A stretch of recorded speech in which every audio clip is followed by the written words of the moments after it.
Chapter 37. The Tale of the Chef Armand Allegre. And as you will imagine, there's rather a lot of French in this chapter, which I have no idea how to pronounce, so I will just, extemporize as best I can. I was the youngest of 4 brothers. Each of us, one by one, was well placed in life, until my turn came, when, our father's fortunes having experienced an unforeseen reversal, there remained only money enough to send me to Paris and apprentice me to the greatest chef in France, which is to say, in the world. This is greeted with cries of, "Really, monsieur, the world of amphibia, maybe," and "Here, Frenchy, try a nice British sausage roll." "Oh dear," murmurs Mr. Knockwood, awaiting the ominous scrape of chair legs along his new floor planking. "For years," the Frenchman goes on, "I grunted 'neath loads of water and firewood, sacks of flour, tubs of butter, everything the maître considered below standard I got to eat, thus learning in the most direct way the rights and wrongs of food. 'Twas another year before I was permitted to hold a whisk. No one offered to teach me anything. Learning was to be all my responsibility. Year by year, sleepless and too often smileless, I acquired the arts of la cuisine, until one day, at last, I had become a chef, and presently, as these things unfold, Paris was at my feet. I'll say it for you. Poor Paris! Here were great houses getting into violent feuds over my pâtés, the Queen commenting upon my blanquette de veau. I grew quickly too self-important to understand that it was my novelty they were after, not my cooking, a realization I delayed for longer than proved wise. I was visited one day by a certain well-known gentleman detective of the time. Let us call him Hervé Douty, whilst in the most critical passage of a very demanding sauce. The man had no idea of what he had put in jeopardy. In the kitchen, one of the most useful skills is knowing when best and when not to deploy un axis de cuisineur, which, properly executed, has been known to freeze entire armed units in their tracks. The obsession lighting the eyes of my visitor, however, far outshone anything I knew how to summon. I was intrigued. "God help me, madam." I listened. At this point, Armand catches sight of Mason and Dixon, who are attempting to bring their breakfast to an undisturbed corner of the saloon. "Ah! How curious that this instant, gentlemen, I was about to advert to your brother in science, whom perhaps you have even met, the immortal Jacques de Vaucanson." Mason squints thoughtfully. Dixon shifts his hat about till presently, nodding. "Well, that's it. The lad with the mechanical duck." "Too true, alas, a mechanician of blinding and world-rattling genius, gentlemen. Yet posterity will know him because of the duck alone. They are already coupled as inextricably as Mason and Dixon. The man Voltaire called a Prometheus, to be remembered only for having trespassed so ingeniously outside the borders of taste as to have provided his automaton a digestionary process, whose end result could not be distinguished from that found in nature. A mechanical duck that shits? To whom can it matter? Mr. Whitpot, having removed his wig, is irritably kneading it like a small loaf. Who besides a farmer would even recognize duck waste, however compulsively accurate? And when might any country person get to see this marvel to begin with, if its only engagements were in Parisian hotels?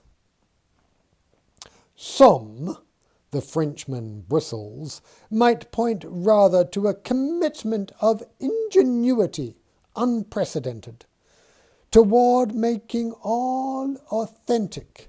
Perhaps it could be argued by minds more scientific, 'twas this very attention to detail, whose fineness, passing some critical value, enabled in the duck that strange metamorphosis which has sent it out the gates of the inanimate and off upon its present journey into the given world.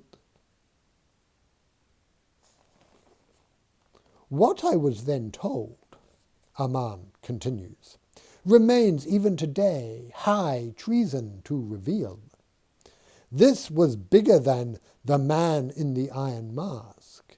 Kingdoms, empires indeed, had begun to sway since the fateful moment when one of Vaucanson's servants entered the atelier to find the duck hovering a few feet above a tabletop, flapping its wings. There was no need to scream, though both of them did anyway. The secret was out. Within an hour, the duck was well flown.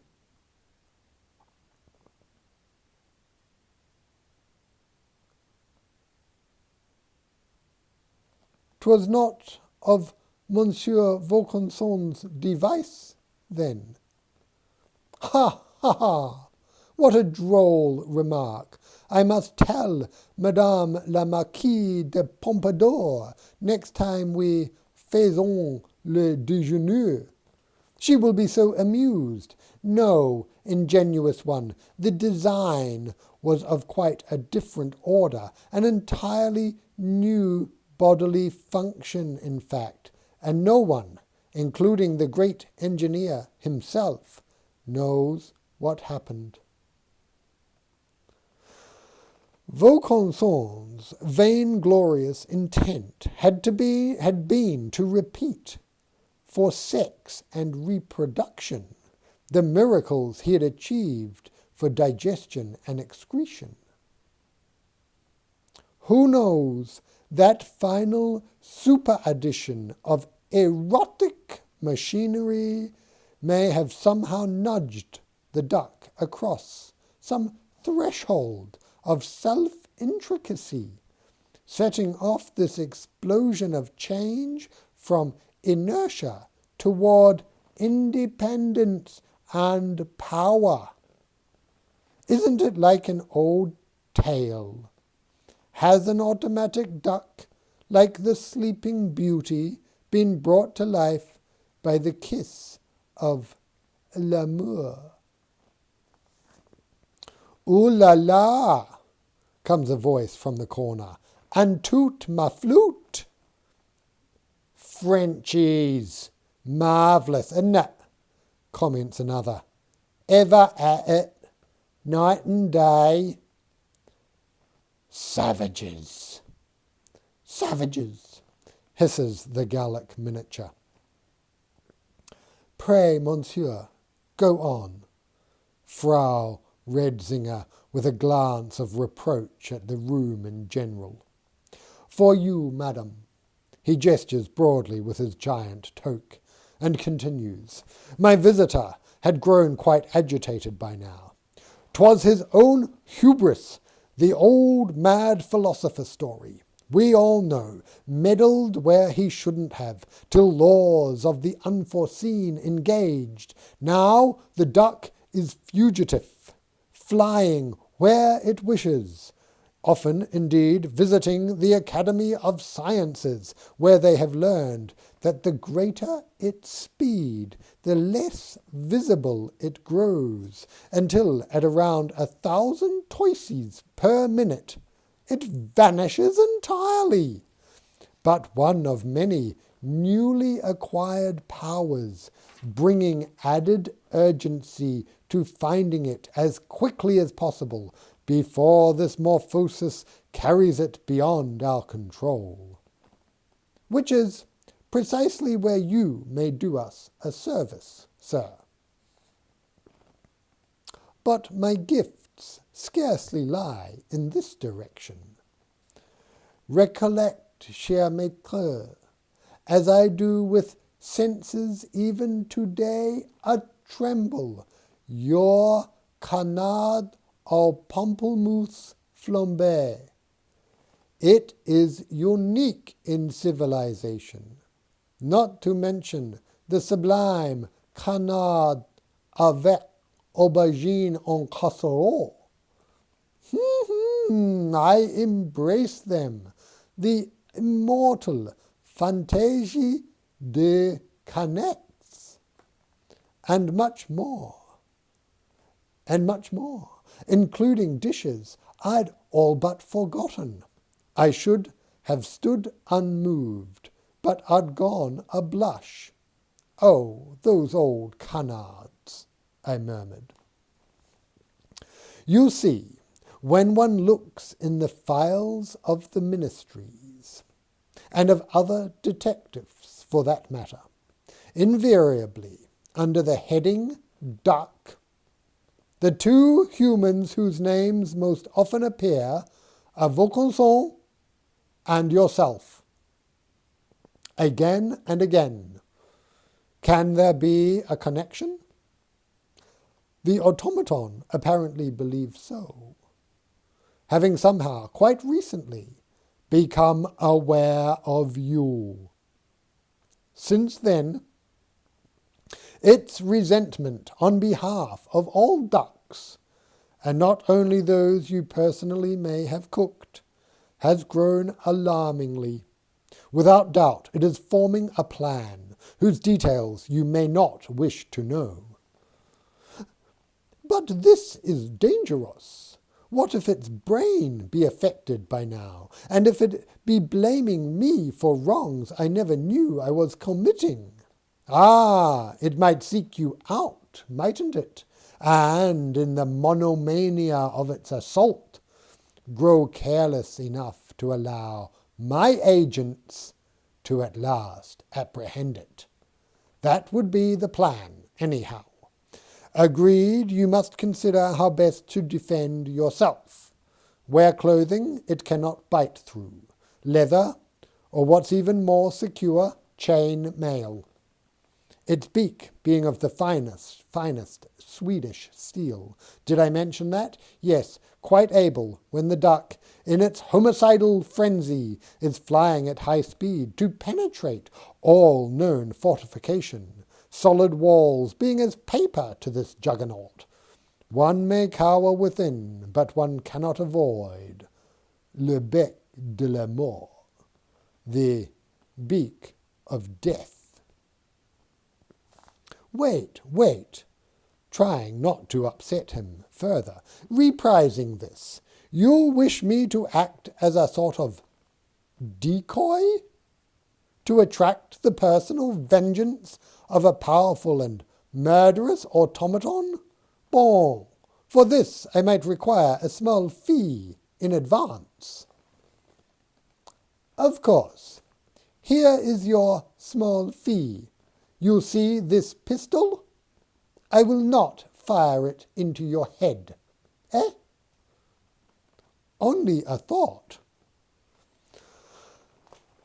I was saved, if that is the word,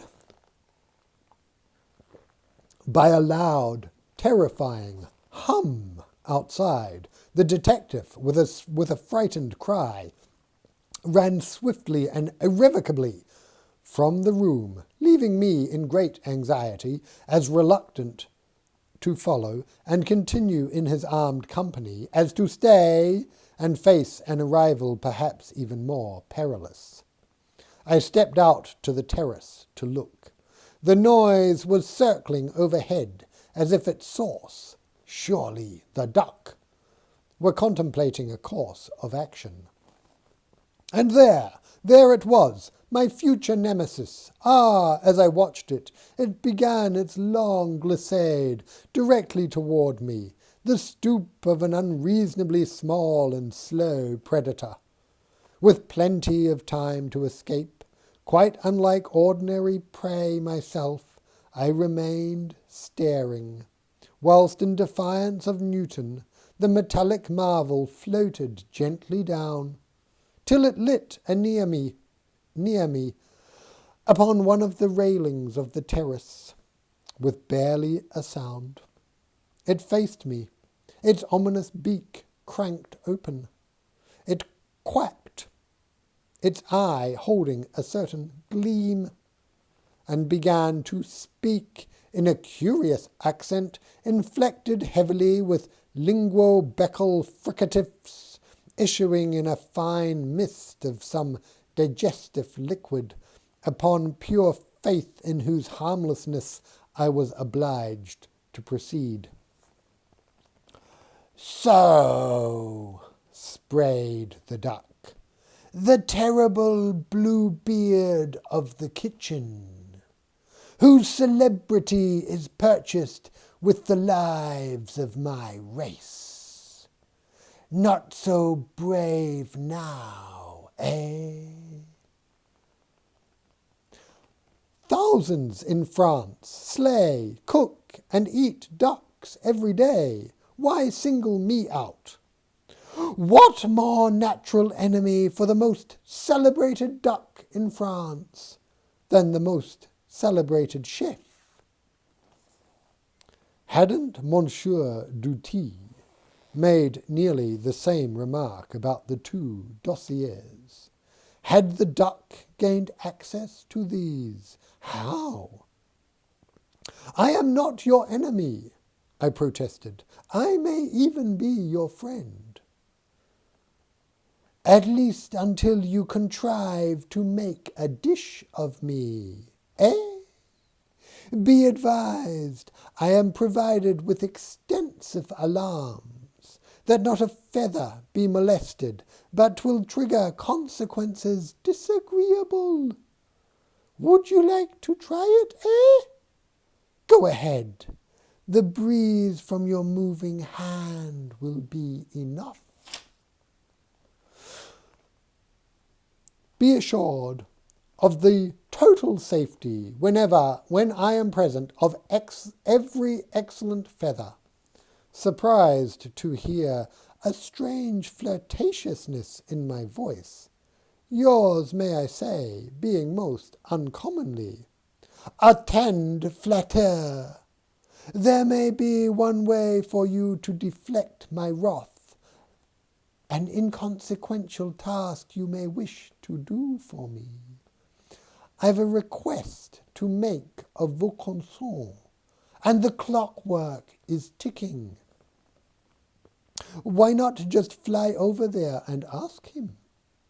Sir, he does not wish me well. I cannot say why. I hear that he has hired an attorney, an infallible sign of hatred, if you ask me. Then perhaps you must hire one yourself. You wish me, the duck spreading its wings as if to invite inspection, to walk in, hand him my card, how do you do, spot of bother with the human who designed me? I think not. Withal, my case would be weak. He would no doubt present me as some poor wretch, ever connected by way of this celebrated inner apparatus to earth, but to nothing as transcendent as, a wing shrug, l'amour, whilst presenting himself as doing me a great favour, failing to consider that I might not miss what I never possessed. Hear, hear! Mason tapping the side of his coffee mug with the jam spoon. Dixon looks over. Are you crazy yet, Mason? The French cook moves his eyebrows about. That was what it said to me, messieurs, and by then, curiosity overcoming my good sense. So, I asked the duck, is this why you're suddenly able to fly, and whatever else by now? That's certainly what it feels like, though, as for this love, I still don't know what it's supposed to be. Indeed. Then do you meet no other ducks in your, that is... Exactly, ruffling all its feathers excitedly. Aside from the clock-tower cocks of Strasbourg and Lyon, how many other mechanical fowl have I exactly to choose from? Excepting, bien entendu, the fatal other. Pardon? Who? My duplicate, that other duck which Vaucanson has kept ever on hand, ready to waddle into the light to become the Vaucanson's duck, the world would come to know, should this experiment upon me have failed. In the atelier we have often crossed paths. In fact, our thoughts have not remained so philosophique as to avoid the growth of a certain fascination. So it is that I now commission you to go to my Creator and pray upon my behalf his permission to take this very duck out for the evening. I have tickets to the opera. 'Tis Galuppi's Margherita e Don Aldo. We could stop for a bite at Le Peu. They have my table there. You must know of Jean-Luc's insect de tang à la étouffée. Wait, this other duck, it's male, female, for that matter. Which are you? Moi? Female, as it happens. The other, being yet sexually unmodified, is neither, or, if you like, both. Any problem? The arrangement you wish me to make for you, 'twould fall, I regret, in a realm of the erotic where, alas, I have no experience. For a Frenchman, that this is refreshing. Unhappily, my morphosis ever proceeding, I enjoy as little choice of a broker as of a partner. Why should Vaucanson agree? If he is your enemy, he may also demand a price, such as your return to his atelier. Details for you to work out. In Italian opera, the young soprano's guardian may always be deceived. The duck flapped its wings, rose in the air, and with a hum, singing a few bars of Calmati mio Don Aldo irascible, cranked up to speed and vanished. But this is French tragedy, I called after. Had the shock of acquiring an erotic self driven the creature insane? Was that it? I was a chef, not a matchmaker for automatic ducks. Mad! Nonetheless, in near total ignorance of the path I was choosing, nor knowing even how to reach Vaucanson, I set out to see what favours I might convert. So entering the little-known world of the automatophile community, learning swiftly that the duck's curious morphosis was a common topic of gossip at court, with Mademoiselle la Marquise de Pompadour, as Eve de Douty had hinted, vitally interested. Spies were everywhere, some working for this redoubtable lady, with her Jansenists and philosophes, others for parties whose fortunes would have intermeshed more or less naturally with those of any flying automaton. The Jesuits, of course, the British, the Prussian military, along with detectives upon missions Bourbon and Orleanist, Corsican adventurers, Martinist Illuminati, a grand mélange of motive, as no one was what he, and for the most part delightfully she, claimed. No one told or expected the truth. Long were the nights as a riot with hepatomachi and pursuit, as the days a tangle with rumour and faithlessness, not to mention wayward barouches, opiated chablis at picnics unforeseen, earrings lost and found, invisible street singers echoing round the corners, the melancholy of the city at sunset, a descent like passing into sleep, uneasy and full of terror, till we be established once more within the evening, as within the evening's first dream.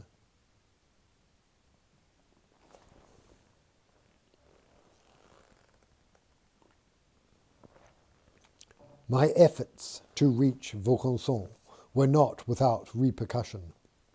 Engagements disappeared. People crossed streets to avoid me. Unfamiliar men lounged against the walls of my neighbourhood, as if waiting for instructions.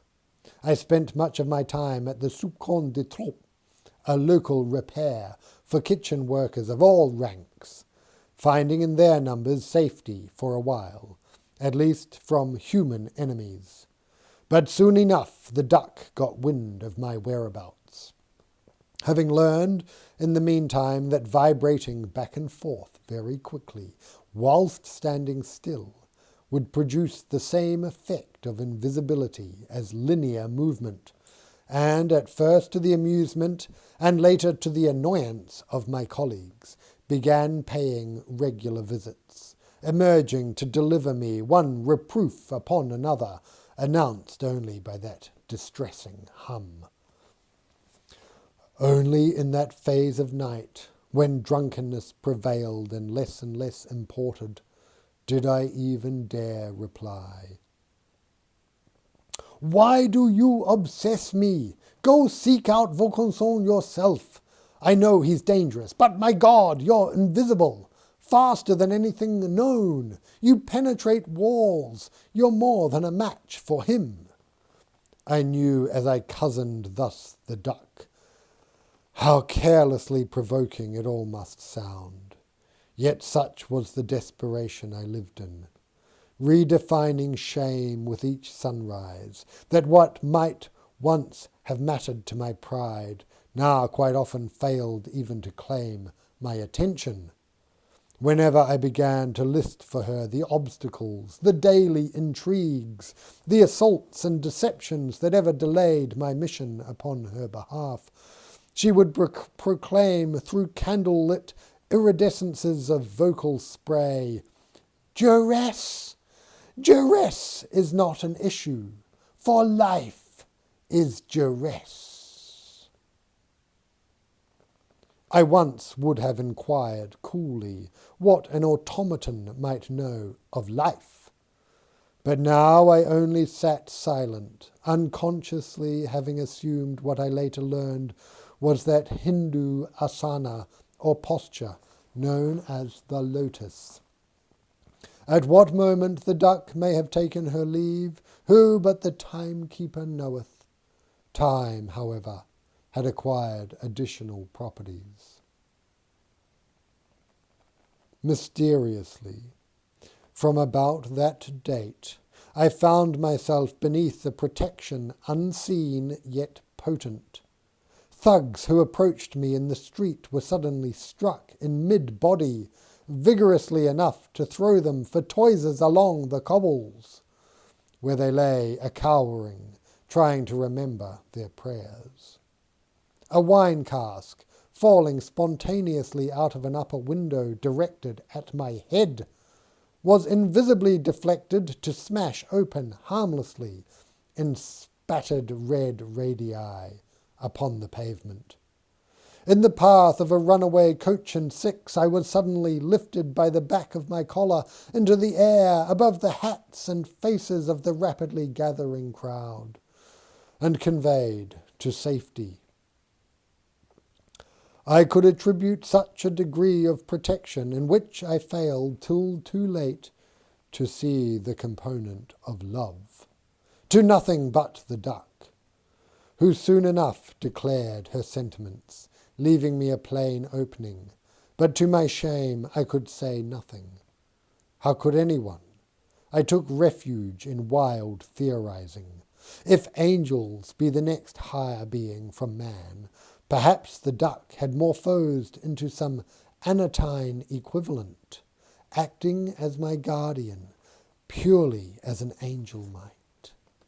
Or perhaps as ducklings, when their mother is not available, will follow any creature that happens along, so might an automaton, but newly aware of its destiny as a duck, easily fasten upon the first human, say, willing to remain and chat, rather than go running off in terror, and come to define this attachment as love. Or was it something she had gleaned from some Italian opera, that an intermediary in the employ of a soprano character might soon find himself in her embrace as well? These and other speculations swiftly carried me close to a dangerous ecstasy, in which Vaucanson's erotic apparatus never occurred to me as a possible cause. My colleagues, of course, saw everything. Armand, you have ruined a notable career, made enemies in the highest places. Can no longer work in this town even as a sub-scullion. Voila! And yet he sits, lapsed in this strange supernaturalism. Paris is no longer for you, my friend. You belong somewhere else, in China, in Pennsylvania. Everyone at least knows of China. But imagine, till then I had never heard of Pennsylvania. They meant, as it turned out, a place in America, where religious eccentricity of all kinds was not only tolerated, but publicly indulged, where Schwenvelders might past Unitarians brush, and Wesleyites scarce from Quakers raise a blush, as the great Tox has it. The miraculous lay upon every hand. In the days that followed, I was much entertained with tales of fertile lands, savage women, giant vegetables, forests without end, marshlands seething with shellfish, buffalo herds the size of Paris. Increasingly I wondered if somewhere in that American wilderness there might be a path, not yet discovered, to lead me out of my perplexity and into a place of safety from what was now was by now a long list of persecutors, unhappily including the duck, whose affection had grown multiplex with daily difficulties. At a time when I needed any work I could get, she resented even the few hours that might take me elsewhere to create some vulgarian's luncheon, in which the cost of any mistake would be fatally high. She grew jealous, imagining that I was seeking the company of some other duck. We mate for life, alas, my poor Armand. As you yourself have pointed out, there's but one other in the world. Aha! My virgin double, somewhere upon a shelf, in one of Vaucanson's many clandestine workshops. Oh yes, and by the way, what progress have you made upon that simple errand? Wait, let me guess, another barrier arisen, another note gone astray, or is it something more sinister, such as your desire to have the other for yourself? Look, he sweats, he trembles, admit it, betrayer. My social life had fallen to pieces. I could no longer show my face down at the soup can. The duck was my shadow night and day. She started waking me up to criticize some item of my attire from days before, my choice of company, and at last, unacceptably, my cooking. 3 a.m, and we sat bickering about my beet quiche. Beneath it, her iron confidence in the power conferred by her inedibility, being artificial and deathless, as I was meat and of the earth. My only hope was that her morphosis would somehow carry her quite beyond me, and soon. Meanwhile, Paris having grown impossible, I resolved secretly to leave for America. Feeling like a young man in a fable, who has used up all but one wish, I sent out my last note, held my breath, and was lucky. Upon the basis of a chilled brain mousse, invented to celebrate the peace of Aix-la-Chapelle, I was able to secure passage to Martinique, and thence, through months of transshipment, in everything from pirogue to pirate ship, at last to Newcastle upon Delaware, where I stepped ashore in the moonless dark. As it was said, that the people there did not interfere with these nocturnal landings, being ever in dread of the French and Spanish privateers. Here then, you wretched little frog! The company groans. It is Mr. Dimdown, hanger in hand. The Frenchman picks up his ahoy and raises one eyebrow.